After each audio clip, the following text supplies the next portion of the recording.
Hey guys, welcome back to my channel. So today I'm going to show you guys how to make these Valentine's Day shaker cards, and they're just the cutest, don't you think? But these templates are also going to be great to use for anniversary cards or even birthday cards for your significant other. To get started, make sure to grab the free SVG files from my blog at svgnation.com, and there is a link in the video description that's going to take you directly there, as well as links to the supplies that I'm using in case you want to check any of those out. So once you have those downloaded, go ahead and upload them to Cricut Design Space. And there are 3 different file types, and they're all basically the same as far as modifying them, except the one with I Love You. It has the extra feature of the Cricut pens. So this is the one I'm going to add to my canvas. Once you upload that card to your canvas, go ahead and ungroup it. So right here on the card, you're going to see, thought I had that ungrouped. Okay, you're going to see a line right here. So this is just your score line. So go ahead and click on that line and change your operation right here to score. If you don't have a scoring tool, it's not a big deal. Just delete that line. This is super easy to fold yourself, but I just like to use the scoring tool. And then go ahead and click on this layer right above and attach that score line to your card. Now for any of the other designs, it's ready to go, but since this one also uses the Cricut pens, you need to change this text operation. So that's going to be this layer right here, and you need to change it from basic cut to pen.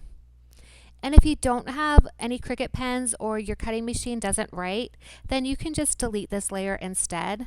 But after you change that to pens, go ahead and click right above it. That way you can attach it to your card. So this is super easy to modify, and it's ready to cut. But before we cut, I'm going to kind of show you what each layer is. So this purple layer, and it's going to be the purple layer on all 3 designs. This is your craft foam, so you want to cut this one with your craft foam. And then the blue layer, this is going to be the plastic. Now, if you're cutting your base card out in a dark color like red or something, it's going to be kind of difficult to write on. So you may want to duplicate this plastic layer right here, and you can do that. Just click on your blue layer and then click this duplicate button right here. And then maybe change this to cut it out in a white or a light pink or something. So we'll just change that color. And when you go to make your card, you can just glue this right on top of here on the inside, and it'll give you like a nice little area to write on. But if this is going to be a lighter color, you don't really need to do that. So once you have everything ready to go, you'll just go ahead and click on Make It and connect your Cricut machine to cut everything out. When cutting foam, you do want to use a deep point blade.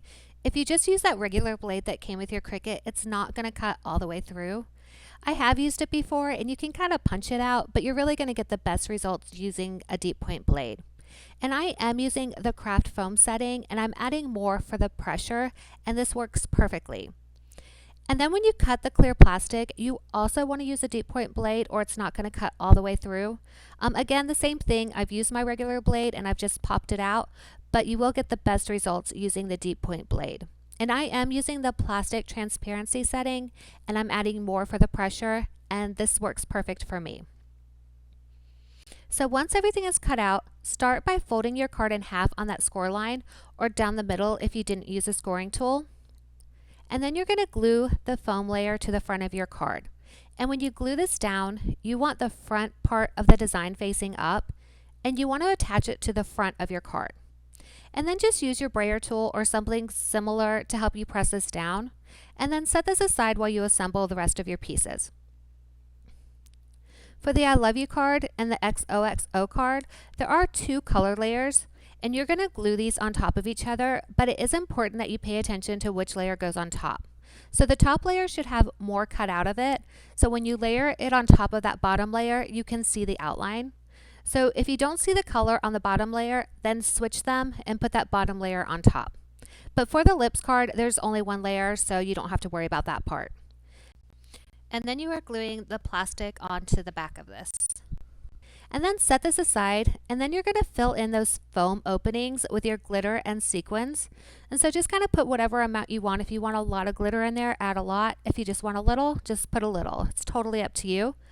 But when you're done, make sure that you wipe any of the glitter or sequins that got on your foam, because you want that cleared off before you glue the next layer on.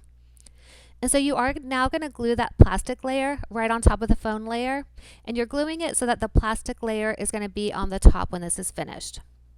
And then make sure that you let this dry before you pick up the card and start shaking it, because if any of that glue seeped in, the glitter will get stuck to it and you don't want that to happen. But these shaker cards, they're going to fit in a 4x6 envelope. And if you don't have one of those on hand, I do have a free envelope template for this size. And you can even add a pretty liner to it if you want, because it comes with a template. And I'm going to leave a link in the comments for this for you guys in case you want to get that. If you guys have any questions on how to assemble this or how to make these Valentine shaker cards, then make sure to ask those in the comments and I will answer them there. But before you go, don't forget to give this video a like, subscribe if you haven't already, and say hi in the comments. That way I know you're watching. But thank you guys so much for watching. Bye.